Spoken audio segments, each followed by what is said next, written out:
Hello guys. तो आपका आज का नीट पीजी क्वेश्चन मैं यहाँ पे दिखा दूंगा और इसका आंसर था टीटी या टीडी। ठीक है, नेशनल इम्यूनाइजेशन शेड्यूल का मैं अगर हो सके तो एक स्क्रीनशॉट यहाँ पे दिखा दूंगा। तो जैसे according to national immunization schedule earlier TT था मगर अब टीडी। ठीक है, इन दोनों में डिफरेंस है कि इसमें डिप्थेरिया भी है इसीलिए टीडी हो गया। ठीक है, तो अब टीडी हम यूज़ करते हैं 10 ईयर्स में और 16 ईयर्स में, ये सब बूस्टर डोज है।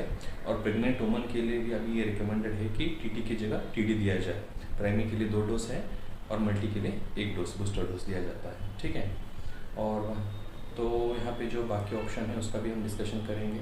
ठीक है, हेपेटाइटिस बी है, वो यूजुअली बर्थ डोज होता है, इमिडिएटली 24 आवर्स आफ्टर बर्थ देते हैं और 6 वीक्स, 10 वीक्स, 14 वीक्स में देते हैं। ठीक है, और ये लाइफ लॉन्ग किसी भी एज ग्रुप के लिए ये वैक्सीन दे सकते हैं। अडल्ट के लिए है शेड्यूल 0 और 1 मंथ और 6 मंथ, तीन डोज लेना पड़ता है। ठीक है, हेपेटाइटिस बी का।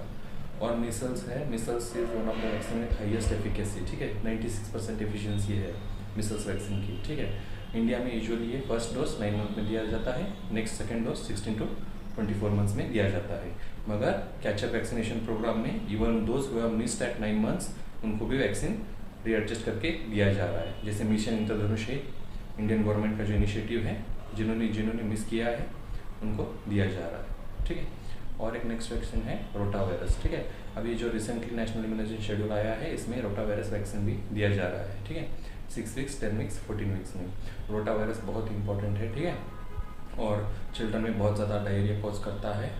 चिल्ड्रन में most common cause of diarrhoea viral में भी सबसे ज़्यादा रोटा वायरस है। ठीक है, और रोटा वायरस वैक्सीन का सबसे ज़्यादा इंपॉर्टेंट साइड इफेक्ट जो एमसी की तरफ हो जाता है वो इंटरसेप्शन। ठीक है, तो ये सारे पॉइंट्स थोड़ा जान लो।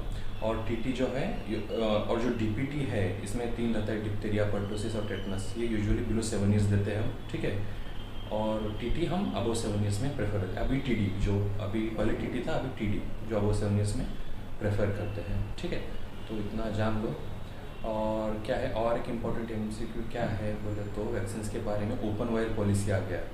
ये इंट्रोड्यूस किया था to avoid the wastage of vaccines, यानी इसके अकॉर्डिंग थोड़े vaccines after opening of vial can be used for 28 days. ठीक है, ऐसे कौन से वैक्सीन्स है, फॉर एग्जांपल ओपीवी है, टीटी है और पेंटावेलेंट के जो कंपोनेंट है like DPT, hepatitis B, haemophilus influenza B.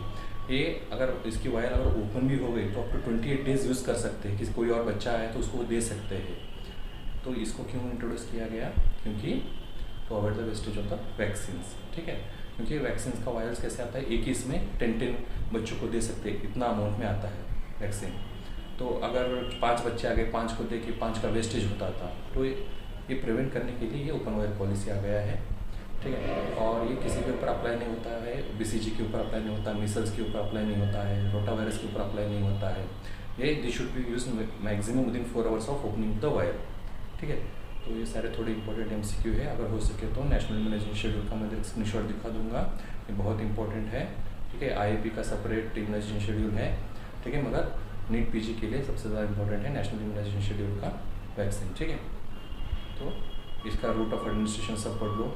Dose तो यूजुअली ज़्यादा पूछते नहीं है और जो इंपॉर्टेंट साइड इफेक्ट है उनको पढ़ लो।